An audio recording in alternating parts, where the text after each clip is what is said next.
Senang sekali saya boleh berada di tempat ini ya. Ini untuk yang pertama kalinya saya berada di Goshen, cabang dari Grand City ya. Oke, Tuhan yang memulai, Tuhan juga yang akan terus bekerja sampai rencananya sempurna bagi cabang di tempat ini ya. Oke, nah saudara, saya mau ajak kita merenungkan sebuah tema pada siang hari ini ya. Apakah kita ini hanya penggemarnya Tuhan, atau kita ini adalah benar-benar pengikutnya Tuhan, a fans or a followers. Ya, karena jelas ada perbedaan. Banyak orang Kristen tanpa sadar hanya menjadi fansnya Tuhan, penggemarnya Tuhan. Kita gemar berkat-berkat Tuhan, ya siapa yang gak gemar ya? Namanya berkat kita gemari ya. Kita menggemari berkat Tuhan, kita menggemari mujizat Tuhan. Makanya kalau ada KKR, mujizat, waduh dicari banyak orang. Karena banyak orang menggemari apa yang Tuhan bisa berikan dalam hidupnya. Banyak orang Kristen menggemari apa yang Tuhan bisa kerjakan dalam hidupnya. Tapi tidak berarti orang-orang tersebut mau mengikut Tuhan Yesus. Artinya mengikuti perintah Tuhan, mengikuti kehendak Tuhan, mengikuti keteladanan Tuhan, tapi hanya mau berkatnya, hanya mau mujizatnya, hanya mau pertolongannya. Jadi ada banyak orang Kristen mau ditolong, tapi nggak mau dipimpin sama Tuhan. Kelihatannya kok bisa ya? Tapi faktanya banyak orang-orang yang seperti itu. Makanya ketika sudah ditolong ya sudah lupa sama Tuhan ya. Ya itu nggak sedikit orang yang seperti itu. Nah mari kita renungkan, siapa tahu kita juga tanpa sadar ya. Tanpa sengaja ternyata terjebak juga dalam kondisi yang seperti itu. Kita ini hanya penggemarnya Tuhan. Kita gemar ke gereja, tapi apakah kita mau ikut kehendak Tuhan? Belum tentu loh. Belum tentu orang-orang yang suka ke gereja mau ikut kehendak Tuhan. Karena ada banyak orang yang rajin ke gereja, tapi kalau bisnis ya pakai caranya sendiri aja. Kalau bergaul ya udahlah semaunya sendiri aja. Ya, dan inilah yang menjadi fenomena yang negatif dalam kekristenan di akhir zaman ini. Saya udah siapkan PowerPoint, bisa dipakai ya. Berarti saya harus minggir ini. Nah, gak apa-apa Pak, bisa kok. Ada PowerPoint saya? Are you a fan or a follower of Jesus? Sudah? Oke, sebab kita mau langsung buka ayatnya. Oke, Bapak Ibu bisa lihat di Alkitab kita dulu ya, atau di gadget sementara nanti PowerPoint-nya sedang disiapkan. Ya Matius pasal yang ke-7, ayat 24 sampai ayat 27. Ya Matius 7 ayat 24 sampai 27. Oke ya, nah Matius 7 ini adalah khotbah penutup Tuhan Yesus ketika dia banyak mengajarkan topik-topik yang menarik di sebuah bukit di sekitar Danau Galilea. Inilah yang dikenal dengan khotbah di bukit. Itu temanya banyak. Dari Matius pasal 5 sampai Matius pasal 7. 2 pasal, nanti Bapak Ibu bisa lihat di rumah. Ya Matius 5 sampai Matius 7 itu topiknya banyak sekali. Dan khotbah Yesus itu khotbah yang menarik bagi orang-orang zaman itu. Sampai ada yang komentar, ya Yesus mengajar berbeda dengan orang Farisi dan orang Saduki yang selama ini mengajar mereka. Makanya banyak orang menjadi kagum dengan khotbah-khotbah Tuhan Yesus. Banyak orang takjub dengan khotbah-khotbah Tuhan Yesus. Nah, lalu khotbah penutupnya Tuhan Yesus di bukit itu adalah ini. Ya, Matius 7 ayat 24. Setiap orang yang mendengar perkataanku ini dan melakukannya, ia sama dengan orang yang bijaksana yang mendirikan rumahnya di atas batu. Kemudian turunlah hujan dan datanglah banjir. Lalu angin melanda rumah itu, tetapi rumah itu tidak roboh sebab didirikan di atas batu. Tetapi Setiap orang yang mendengar perkataanku dan tidak melakukannya, ia sama dengan orang yang bodoh yang mendirikan rumahnya di atas pasir. Kemudian turunlah hujan dan datanglah banjir, lalu angin melanda rumah itu sehingga robohlah rumah itu dan hebatlah kerusakannya. Yesus tahu banyak orang sedang menggemari khotbahnya di bukit itu. Yesus tahu banyak orang sedang mengagumi khotbah-khotbahnya. Makanya dia tutup dengan satu himbauan. Jangan cuma mendengar. Jangan cuma senang sudah mendengar. Ya, tapi kamu harus melakukannya. Lalu dia berikan gambaran tentang dua orang yang membangun rumah. Nah, pokoknya begini saudara ya. Karena Yesus tahu banyak orang sedang takjub dengan dia. Yesus enggak mau mereka hanya kagum dan takjub. Sama seperti kita, banyak kita senang dengar khotbah-khotbah yang baik. Enggak salah, daripada saudara enggak dengar. Mendengar khotbah yang baik bagus. Bahkan mengoleksi khotbah-khotbah yang baik bagus, enggak apa-apa. Ya, tetapi Tuhan ingin kita enggak cuma berhenti sampai di situ. Jangan hanya jadi penggemar khotbah-khotbah yang baik. Tapi jadilah pengikut dari apa yang dikhotbahkan itu. Ya, Yesus tahu ada banyak fans yang ikut Yesus kemanapun Yesus pergi. Dan Yesus enggak puas kalau yang ngikut dia hanya para fans. Makanya Yesus enggak cari para fans, dia cari pengikut. Makanya dia sering berkata, ikutlah aku, follow me. Dia enggak berkata, gemarilah aku. Ya, fans me, ya, gemarilah aku, sukailah aku. Enggak. Tapi Yesus sangat mencari orang-orang yang mau ikut dia, follow me. Ya, jadi inilah bukti bahwa Yesus enggak puas kalau orang-orang yang ada di sekitarnya hanya menggemari dia.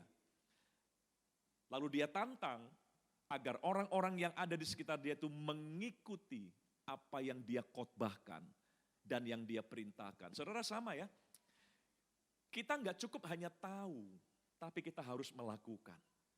Ya, di India pernah terjadi sebuah tragedi kekristenan, di mana seorang tokoh terkenal, tokoh nasional India, namanya Mahatma Gandhi, boleh ditampilkan kalimatnya. Dia pernah mengucapkan kalimat yang sangat terkenal, yang harus menjadi peringatan bagi kita juga sampai hari ini. Dia berkata, aku suka dengan Yesus Kristus, tapi aku gak suka dengan orang Kristen. I like your Christ, but I don't like you as Christian. Kenapa? Karena orang-orang Kristen yang datang ke India, yang notabene para penjajah, yaitu orang-orang Inggris, mereka adalah orang-orang yang gemar ke gereja. Orang India lihat orang-orang Inggris tiap minggu ke gereja, bawa Alkitab. Mereka gemar kemana-mana bawa Alkitab, nyanyi lagu-lagu rohani. Tapi hidup mereka tidak mengikuti perilakunya Tuhan Yesus. Itulah sebabnya Mahatma Gandhi berkata, saya kalau pelajari siapa Yesus, Gandhi adalah orang yang suka dengan Injil. Dia tahu, dia pelajari siapa itu Yesus. Dan jujur dia tertarik. Tapi kenapa dia nggak pernah mau jadi orang Kristen? Karena dia berkata, Yesusmu bagus, tapi umatnya nggak bagus, dia bilang. Ya, I like your Christ, but I do not you as a Christian. Ya, kenapa? Sebab mereka so unlike. Ya, sangat berbeda dengan Kristusmu. Jadi yang dilihat oleh Mahatma Gandhi adalah para fansnya Yesus yang tidak pernah jadi followersnya Tuhan Yesus. Itulah sebabnya Gandhi nggak pernah mau menjadi orang Kristen. Karena orang Kristen isinya hanya para fansnya Tuhan. Tapi nggak ada yang jadi pengikutnya Tuhan. Coba ya bayangkan ya kalau Gandhi jadi Kristen saat itu, seluruh India pun jadi Kristen. Karena gimana pemimpinnya pada waktu itu. Ya, nah mari kita jangan ulangi tragedi ini terjadi lagi.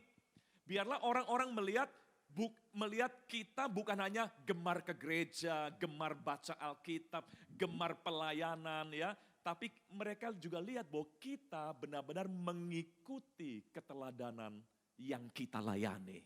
Ya, kita mengikuti keteladanan yang kita sembah. Kita bukan cuma gemar menyembah, tapi mengikuti perintah dari yang kita sembah. Kita bukan cuma gemar melayani, tapi juga mengikuti kehendak dari yang kita layani. Mari bergerak dari sekedar fans menjadi followers, ya, pengikut Tuhan. Ya, jadi semua yang kita telah dengar, caranya gimana kita jadi pengikut Tuhan, lakukan apa yang kita sudah tahu dari firman Tuhan. Ya, Yakobus pasal yang pertama, di ayat yang ke-22, sebuah ayat yang tidak asing ya bagi kita ya. Dikatakan demikian, hendaklah kamu menjadi pelaku firman. Ya, follow the word. Ikuti perintah Tuhan, bukan hanya pendengar atau penggemar kalau saya ganti ya. Sebab ada banyak orang yang gemar dengar khotbah, tapi nggak pernah mau melakukannya. Hanya seneng dengar khotbah-khotbah yang hebat. Ya, pendeta yang viral lagi khotbah di mana, dengar, ikut ya. Kita sering buka channel dari pengkhotbah-pengkhotbah yang terkenal. Nggak salah, nggak salah. Tapi Tuhan mau lebih dari itu. Ya, jangan jadi pendengar saja. Sebab jika tidak demikian, kamu menipu dirimu sendiri. Saudara gini ya, kita nggak akan jadi benar kalau kita hanya tahu kebenaran tapi nggak melakukannya. Ngerti ya saudara ya? Saudara tidak akan jadi benar hanya sekedar karena tahu kebenaran.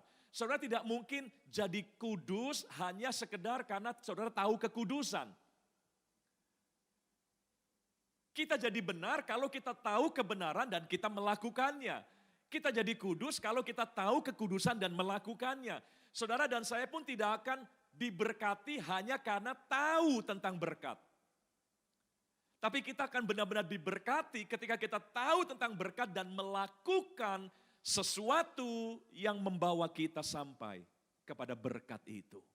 Jadi tahu saja nggak cukup, ya mendengar saja nggak cukup, jadi follower, jadi fans saja nggak cukup, harus jadi followers. Ikuti apa yang kita sukai. Kalau kita menyukai dia, ikutilah apa yang dia perintahkan dalam hidup kita. Nah, jangan kamu menipu dirimu sendiri. Kita udah cukup repot ya dengan iblis sang penipu. Kok mau-maunya kita merepotkan diri lebih lagi dengan kita menipu diri sendiri. Berarti kita berhadapan dengan dua penipu, saudaraku. Yang pertama adalah iblis, yang kedua adalah diri kita sendiri. Karena kita membiarkan diri kita hanya puas sebagai fansnya Tuhan. Kalau saudara berkata, oh saya sudah dengar banyak khotbah. Kalau kepuasan kita hanya sampai di situ, saya udah dengar banyak khotbah, saya udah baca banyak buku, saya udah ikuti banyak seminar. Dan saudara puas, saudara merasa sudah selesai sampai di situ, saudara menipu diri sendiri.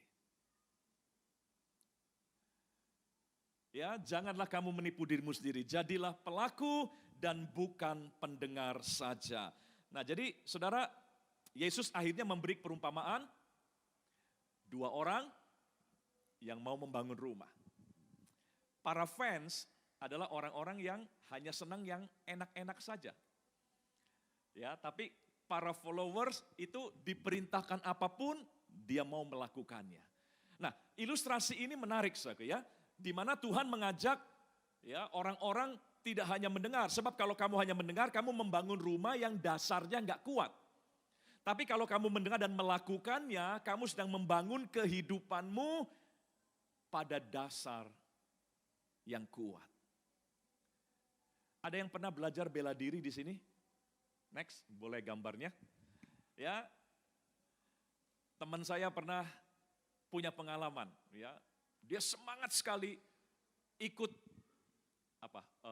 komunitas kungfu ya di kota saya di Bandung. Ya, waduh, semangat sekali ya. Mungkin terinspirasi oleh film-film kungfu ya. Dia latihan, dia masuk rajin sekali. Tapi satu hari berapa bulan kemudian saya dengar dia keluar dari komunitas itu dan dia nggak mau belajar kungfu lagi. Saya tanya kenapa? Lalu dia bilang gini, iya Berbulan-bulan kita cuma diajarin kuda-kuda katanya. Padahal saya pengen menguasai jurus bango, jurus ular, jurus monyet, apalah jurus macam-macam gitu ya. Tapi berbulan-bulan sejak saya mulai, nggak pernah ada satu jurus pun yang diajarin. Ya, selalu diajarinnya kuda-kuda, kuda-kuda. Akhirnya dia nggak tahan, saudara. Ya, dia keluar akhirnya. Nah, ternyata memang yang terjadi memang harus seperti itu. Dia bukan sedang dikhianati, dia bukan sedang dijebak, tapi memang dia tidak mampu mengikuti prosedur yang memang harusnya dilalui. Sebelum menguasai jurus yang hebat-hebat, seorang atlet bela diri tentu harus kuat dulu dalam kuda-kudanya.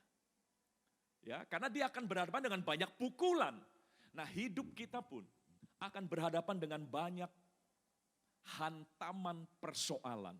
Dalam ilustrasi Tuhan Yesus itu banjir, ya badai, ya kemudian hujan deras yang akhirnya bisa merobohkan rumah yang fondasinya tidak kuat.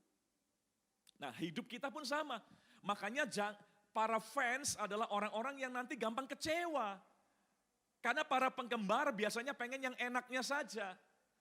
Tapi yang namanya pengikut sudah tahu resikonya. Makanya dia udah siap, saudaraku. Nah, banyak orang Kristen kan gampang kecewa.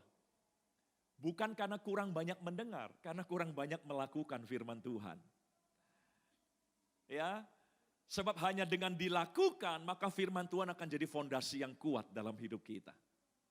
Kalau firman Tuhan hanya ingin kita jadikan sesuatu yang menyenangkan di telinga kita, ya, itu tidak akan memberikan kekuatan sama sekali dalam hidup kita. Nah, lihat ya, dalam ilmu bela diri pun berlaku, fondasi tidak boleh diabaikan. Harus yang menjadi fokus pertama sebelum mereka menguasai jurus-jurus yang lain. Saya mau katakan sebelum saudara menguasai jurus berkat, saudara harus bisa menguasai jurus doa lebih dahulu. Jurus kesetiaan, jurus ketaatan. Ya, sebelum saudara bisa memainkan jurus mujizat. Waduh, apalagi jurus kesembuhan dan sebagainya. Nah, tapi kita pengennya instan. Kita pengennya langsung jurusnya. Enggak mau menguasai kuda-kudanya lebih dahulu. Atau lihat ada 3 gambar di bawahnya ditampilkan bersamaan saja. Kita pernah membelikan anak-anak kita boneka seperti ini, saudaraku, yang memang diberdirikan buat dipukul. Ya, ditendang, dipukul, jatuh tapi bangun lagi, ya, jatuh, bangun lagi, atau itu boxing dummy, ya, boneka yang buat latihan boxing begitu ya. Nah, kenapa benda-benda ini setiap dipukul jatuh, lalu bangkit kembali, goyang, lalu tegak kembali? Kenapa? Karena ada pemberatnya. Ada pemberatnya, ada fondasinya. Ya, itulah sebabnya Tuhan berkata, ayo bangun fondasi dengan cara menjadi follower. Ikutlah aku, lakukan apa yang aku perintahkan, lakukan apa yang aku sudah lakukan, teladani. Dengan begitu engkau sedang membangun kehidupanmu seperti rumah yang ada fondasinya. Bisa goyah, bukan berarti kita nggak pernah goyah, bukan berarti kita nggak pernah jatuh. Bisa goyah, tapi kita bisa bangkit kembali. Kita bisa tegak kembali. Karena kita punya fondasi yang kuat. Nah, itulah sebabnya, next. Poin pertama yang saya mau sarikan untuk kita semua ya. Ayo, berfokuslah pada kekuatan lebih dahulu. Baru kemudian keindahan. Kalau rumah ya, antara fondasi sama interior atau eksterior. Ya, pastikan fondasi dulu, saudara. Kita pasti ngitung dan pusing dengan fondasi dulu. Sebelum ngitung dan pusing dengan eksterior atau interior. Kekristenan juga sama. Saya mau katakan begini ya, berkat itu interior atau eksterior. Berkat memang membuat kita indah. Iya toh, bisa punya ini, punya itu, pakai ini, pakai itu berkat. Berkat memang memperindah hidup kita.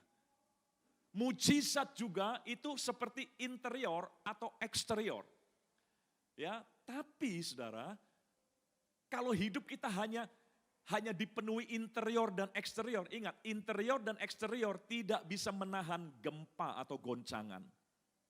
Betul nggak? Yang bisa menahan dari gempa adalah fondasi, bukan eksterior, bukan interior. Dalam kekristenan, apa itu fondasi? Ketaatan kita adalah fondasi. Memang kelihatannya nggak menarik waktu taat. Bahkan mungkin kita malah dibodoh-bodohin. Gitu masih mau ngampuni. Ya, zaman gini masih mau jujur. Sudah tahu dia nggak benar, ya. Kamu masih mau menerima dia, memberkati dia malah. Atau banyaklah, waktu kita melakukan firman Tuhan, itu kita sedang mengerjakan sesuatu yang mungkin bagi orang nggak ada bagusnya. Nggak ada indahnya, memang fondasi nggak ada yang bagus. Nggak ada fondasi yang dinilai bagus atau indah. Fondasi itu dinilai kuat atau tidak. Bukan indah atau tidak. Ya, doa, keintiman kita dengan Tuhan, ketaatan kita, kesetiaan kita, itu seperti fondasi. Memang kelihatannya nggak indah. Tapi justru itulah yang mendahului semua interior dan eksterior yang akan dibangun nanti. Jadi saudaraku, berfokuslah pada kekuatan. Ini jangan ditampilin dulu. Nah, ya. Berfokuslah pada kekuatan dulu, bukan keindahan. Mari setiap kali kita datang kepada Tuhan, ya, biarlah tujuan kita, Tuhan, saya mau bangun hidup saya lebih kuat lagi. Saya mau bangun kekristenan saya lebih kuat lagi. Soal yang memperindah nanti, itu urusan Tuhan dalam hidup kita. Dialah yang akan mengerjakan interior dan eksterior dalam hidup kita. Urusan kita adalah membangun fondasi. Dan ini urgent, karena hidup sudah terlanjur banyak badai. Hidup sudah terlanjur banyak tantangan. Saya di gereja ada teman yang kerjanya memborong bangunan. Satu hari dia dapat proyek di satu lokasi yang rawan longsor. Ya, kalau Bapak Ibu orang Bandung tahu ya, di daerah Dago. Tapi banyak orang bangun rumah-rumah besar di sana. Ya, dan itu memang daerah rawan longsor. Jadi beberapa kasus pernah terjadi, ada satu kapling tiba-tiba hilang. Entah bergerak kemana, kaplingnya pindah kemana, karena longsor. Ya, dan itu daerah yang rawan. Nah, lalu dia ya gambar sesuai dengan permintaan dari pemiliknya, dia hitung dan sebagainya. Satu saat pas ada di kafe dan saya ada gitu ya, dia ketemu dengan pemilik bangunannya, dia sodorkan gambarnya. Lalu ada komen dari anaknya yang bakal punya gedung itu. Ini apa bagusnya kata. Ya. Lalu dia bilang gini, ya kita fokus pada kekuatan karena kalian membangun rumah di daerah yang rawan longsor. Udahlah, jangan mikir indah dulu. Yang penting mikir kuat dulu di sini. Ya, soal keindahan nanti kita bisa rubah, kita bisa upgrade. Ya, yang penting ini kekuatan dulu harus kita sepakati. Nah, itulah kehidupan. Kalau kita sadar dalam dunia ini pun kita sudah ada dalam dunia yang sudah terlanjur banyak masalah, banyak hantaman krisis dan sebagainya. Makanya mari fokus pada kekuatan. Ya, jangan cuma datang hanya minta berkat, minta mujizat. Pernahkah saudara minta kesetiaan? Saya rasa jarang ya. Adakah kita yang berdoa minta kesetiaan, ketekunan, kesabaran, minta kekudusan untuk Tuhan berikan dalam hidup kita. Memang kita yang mengerjakannya, tapi Tuhan yang memulai dalam diri kita. Jujur kita hanya minta berkat dan mujizat. Ya, ayo perbaikilah. Ya, ada banyak hal yang harus kita perbaiki dalam hidup kita. Karena selama ini kita hanya fokus kepada keindahan. Bagaimana kita punya kehidupan yang indah, punya ini, punya itu. Tapi sekarang Tuhan minta kita fokus dulu pada kekuatan dalam hidup kita. Dan doa itu kekuatan. Ketaatan itu kekuatan.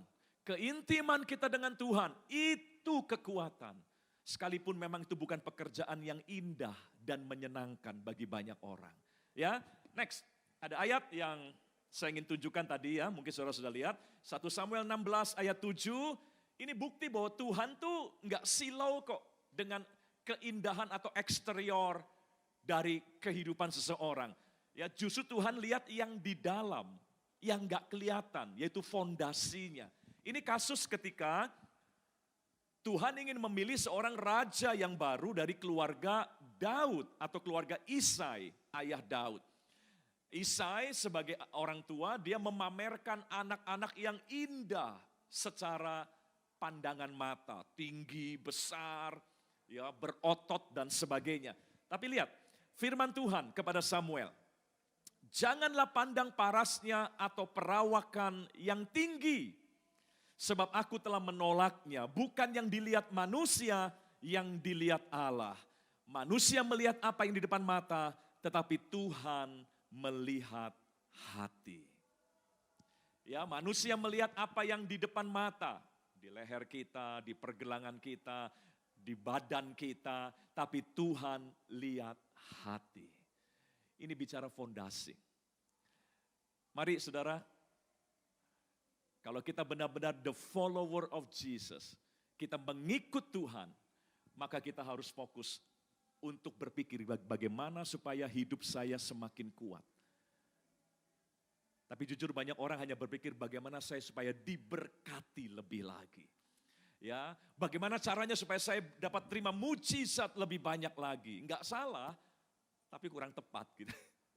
Ya, mari kita koreksi semuanya itu. Nah, saya kutip pernyataan dari pendeta Bigman Sirait, almarhum ya. Dia bilang begini, iman yang besar dapat memindahkan gunung. Nah, ini yang dicari oleh banyak orang Kristen. Iman yang besar yang bisa membuat persoalan kita tiba-tiba lenyap. Ya, penyakit kita tiba-tiba lenyap, kita jadi tiba-tiba sembuh, tiba-tiba sukses, tiba-tiba kaya dan sebagainya. Bukannya saya nggak percaya, saya percaya Tuhan bisa berikan itu. Tapi jujur, Tuhan jarang pakai cara seperti itu. Meskipun Tuhan bisa. Ya, nah, iman yang besar dapat memindahkan gunung, tetapi iman yang benar atau iman yang kuat tetap percaya sekalipun gunungnya nggak pindah. Kalau saudara boleh milih, mau milih yang mana? Iman yang besar atau iman yang benar? Ya tentu iman yang besar ya, tapi saya mau beritahu, Tuhan justru jarang pakai opsi ini. Paling 1-2 kali, adalah orang-orang yang ngalami, tiba-tiba masalahnya lenyap, bisa. Tiba-tiba penyakitnya lenyap, bisa. Tapi jarang. Kalau saudara tidak diberi anugerah iman yang besar, berarti Tuhan mau membuat iman kita benar. Untuk bisa menghadapi semua tantangan itu dengan tetap setia. Saudara nggak perlu merasa kalah. Waduh, kok orang lain dapat mujizat, kok saya enggak ya? Bukan berarti Tuhan nggak sayang kita, bukan berarti kita nggak lebih baik dari mereka, enggak. Kalau memang Tuhan tidak beri jalan untuk kita punya iman yang besar, berarti Tuhan ingin bawa kita memiliki iman yang benar dalam hidup kita. Ya, dua-duanya punya iman, tapi jujur para fansnya Tuhan, para penggemarnya Tuhan lebih senang mujizat. Enggak senang untuk bertekun menghadapi masalah yang ada. Kalau Bapak Ibu lihat dalam Ibrani 11 ya, itu kan ada para pahlawan iman. Ada orang-orang yang mengalami banyak mujizat, tapi di bagian akhir Ibrani 11, Alkitab berkata, ada banyak orang yang tidak mendapatkan janji Tuhan dalam hidupnya. Tapi iman mereka memberi kesaksian yang baik. Inilah iman yang benar. Nah, para fansnya Tuhan gampang kecewa kalau gunungnya nggak pindah. Ya, orang-orang yang hanya gemar mujizat, gemar berkat. Ketika berkatnya nggak datang, ketika mujizatnya tidak Tuhan kerjakan, langsung kecewa sama Tuhan. Tapi orang-orang yang mengikut Tuhan, sekalipun gunungnya nggak pindah, dia tetap setia kepada Tuhan. Dan saya berdoa keluarga besar blessing, puji Tuhan. Ya, saya berdoa keluarga besar Goshen blessing di sini. Ya, kita nggak ngotot fokus untuk punya iman yang besar, tapi kita mau fokus untuk punya iman yang benar di hadapan Tuhan. Ya, kalau toh tidak ada mujizat, kita tetap mengasihi Tuhan. Kita tetap setia kepada Tuhan. Itulah orang yang fondasinya kuat. Ya, nah next. Yang kedua, mari jadilah pribadi penikmat proses, bukan pribadi pemburu hasil. Saya ambil kutipan ini dari seorang pengamat sosial politik Denny Siregar. Kalau Bapak Ibu sering lihat ya, bagus sih ulasannya. Nah dia bilang di dunia ini ada dua macam orang, yaitu penikmat proses dan pemburu hasil. Nah para fansnya Tuhan itu adalah pemburu hasil, pengennya cepat langsung dapat berkat, pengen cepat langsung dapat mujizat, ya, pengen yang serba enak, serba gampang. Itulah para penggemarnya Tuhan. Tapi para pengikut Tuhan itu siap dengan prosesnya untuk mencapai hasil yang dia inginkan.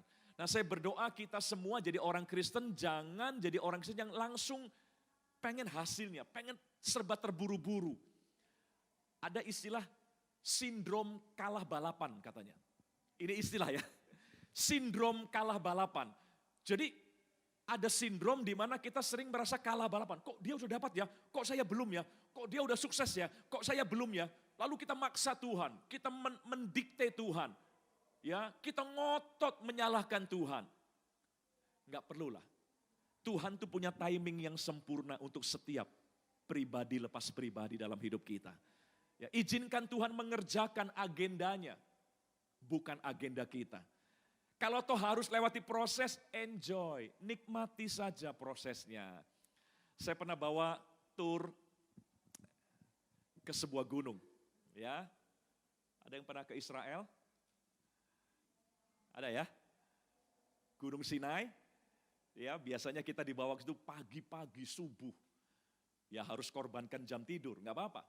Ya, dan biasanya orang pengen cepat langsung, udahlah langsung di puncak aja deh. Justru saudaraku, waktu kita mendaki dari bawah, itu ada banyak kenikmatan yang kita bisa temukan.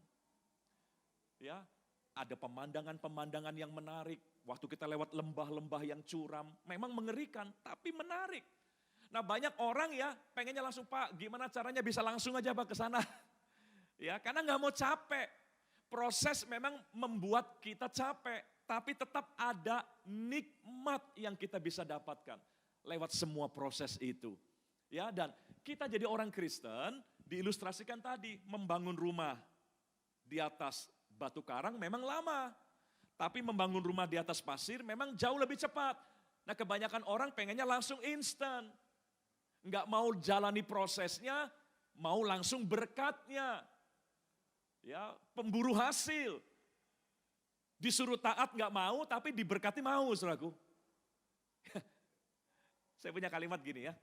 Ada banyak orang ingin ditolong Tuhan, tapi enggak mau dipimpin Tuhan. Ya, justru satu-satunya jalan untuk sampai pada pertolongan Tuhan harus berjalan dalam pimpinan Tuhan. Tapi kita seringkali nggak mau, kita pengennya langsung ditolong, tapi dipimpin nggak mau. Kita rindu kebaikan Tuhan, tapi kita nggak pernah merindukan kedaulatannya dalam hidup kita. Kita adalah para pemburu hasil, kita bukan orang-orang yang menikmati proses. Saudara, hukum alam pun selalu harus ada proses lebih dahulu, baru ada hasil. Saudara nggak bisa dapat mangga setiap musim. Itu ada musimnya. Kalau lagi nggak musim, nggak bisa kita dapat. Ya, saudara nggak bisa dapat buah-buah tertentu semau kita kapan pun kita mau kita bisa dapat, nggak bisa. Harus tunggu musimnya. Semua ada prosesnya. Hukum alam mengajarkan seperti itu. Nah, mari kita juga harus terima kalau memang segala sesuatu sebelum hasil kita capai, maka selalu ada proses yang kita harus lewati. Ketika proses terjadi bukan tanda bahwa kita dihukum, bukan. Berarti itu tanda bahwa kita memang sudah ada pada arah yang benar. Makanya jangan kecewa. Ya, jangan putus asa. Nah, ada ayat Amsal pasal yang ke-13 ayat 11. Memang bicara tentang harta atau kekayaan, tapi bukan harta yang kita bahas, tapi spiritnya. Dikatakan harta yang cepat diperoleh akan berkurang, tapi siapa mengumpulkan sedikit demi sedikit, artinya mau berproses, ya, dia akan menjadi kaya. Sebaliknya siapa yang tidak mau berproses, maunya langsung hasilnya saja. Nah, para penggemar Tuhan begitu, langsung mau terima mujizat, langsung mau terima berkat. Begitu disuruh proses, harus proses ketaatan, harus proses kemurnian hati. Mereka seringkali nggak bisa melewati semuanya. Ya, nah dalam bahasa Inggris dikatakan easy come, easy go, but steady diligence pays off. Ya, orang yang rajin atau ya rajin dengan tekun gitu ya, mau menjalani proses untuk sampai pada hasilnya akan terbayar lunas. Saudara, proses yang kita lewati pasti akan terbayar lunas. Makanya jangan menyesal ketika kita harus menjalani proses yang ada. Nah, Tuhan menantang kita, ayo jangan cuma ingin menikmati berkat-Ku. Jangan cuma gemar lalu ingin menikmati berkat-Ku. Kalau memang ingin menikmati berkat-Ku, harus ikut aku lewati proses.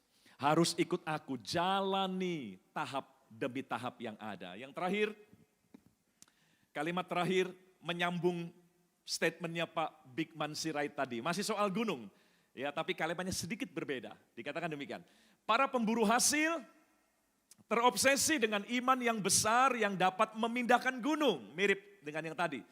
Tetapi para penikmat proses, obsesinya adalah iman yang benar yang dapat menemukan kenikmatan ketika memang harus berjalan mendaki gunung tersebut.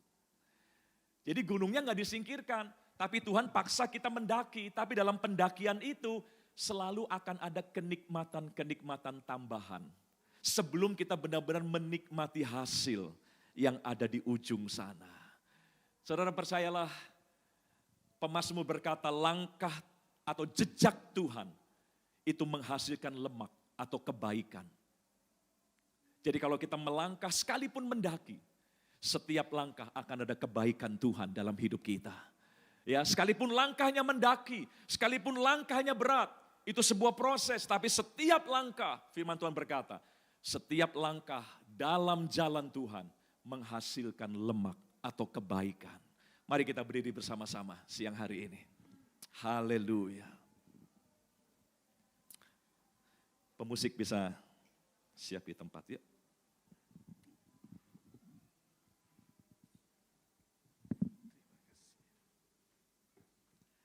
Ayo tutup mata kita. Apakah selama ini kita hanya the fans of Jesus? Kita hanya menggemari apa yang Tuhan bisa beri dalam hidup kita. Tapi sesungguhnya kita nggak mau untuk mengikut kehendaknya. Kalau itu memang keadaan kekristenan kita, kita bersyukur Tuhan masih mau tegur kita siang ini. Kita bersyukur Tuhan masih mau koreksi kita siang ini. Ayo, mari melangkah lebih jauh. Menggemari Tuhan memang baik. Menggemari mujizatnya, berkatnya, karya dan pekerjaannya memang itu baik. Tapi jangan stop sampai di situ. Tuhan memanggil para pengikut. Dia mencari para pengikut. Dia bukan mencari para penggemar. Dan para pengikut adalah orang-orang yang siap membangun kekuatan, bukan hanya keindahan. Para pengikut adalah orang-orang yang siap menikmati proses yang ada sebelum hasilnya itu nampak dalam hidup kita. Siang hari ini Tuhan terima kasih. Kami bersyukur kalau hari ini Engkau masih berbicara kepada kami dan firman-Mu boleh menjadi pelita bagi kami. Kami mau Tuhan Untuk kami mau menjadi pengikut-pengikut Tuhan. Siang hari ini keluarga besar Goshen Blessing di tempat ini, di Grand City Mall. Kami menyerahkan hidup kami ke dalam tangan-Mu. Mari Tuhan bentuklah kami. Jadikan kami para pengikut-Mu. Terima kasih Tuhan. Jadikan kami orang-orang yang siap dengan proses. Jadikan kami orang-orang yang siap untuk membangun kekuatan hidup kami. Tidak hanya mengejar keindahan, kehebatan. Anugerahkan kemampuan itu bagi setiap kami.